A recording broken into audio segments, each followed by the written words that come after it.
좋은 아침입니다. 문목사의 1분 묵상, 오늘 시편 143편입니다. 다윗의 시입니다. 시편 142편에 이어 다윗은 여전히 원수에게 둘러싸여서 죽은 자와 같은 운명에 처해 있고 심령이 상하고 비탄에 빠져 있습니다. 그런데 여기서 다윗은 이런 말을 합니다. 내가 옛날을 기억하고 주의 모든 행하신 것을 읊조리며 주의 손이 행하는 일을 생각했다고 합니다.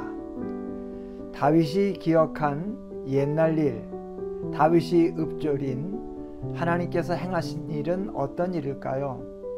당연히 과거에 하나님께서 베풀어 주셨던 구원과 도움의 일이겠지요.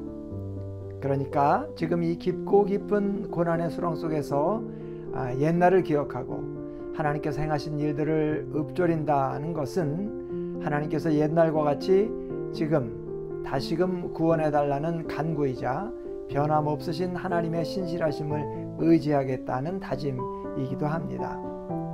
그래서 다윗의 이 고백이 마음에 깊이 와닿습니다.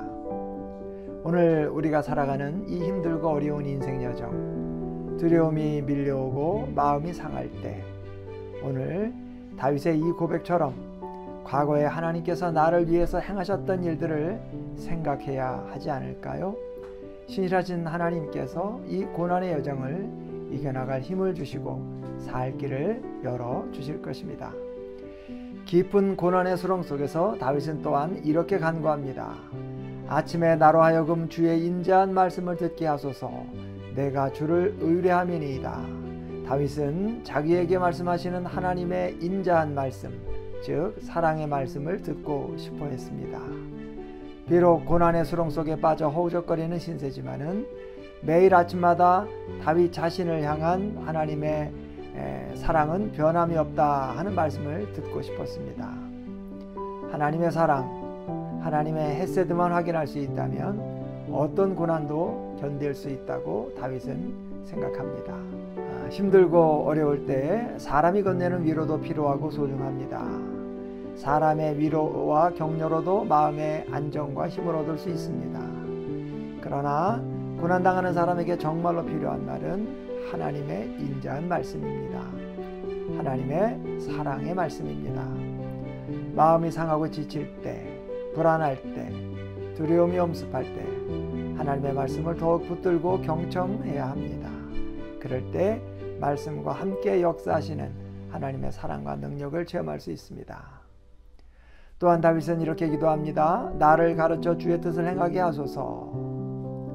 비록 자기가 비참하고 답답한 형편 가운데 있지만 그 속에서도 하나님의 뜻을 행하고 하나님의 길로 행하겠다는 겁니다.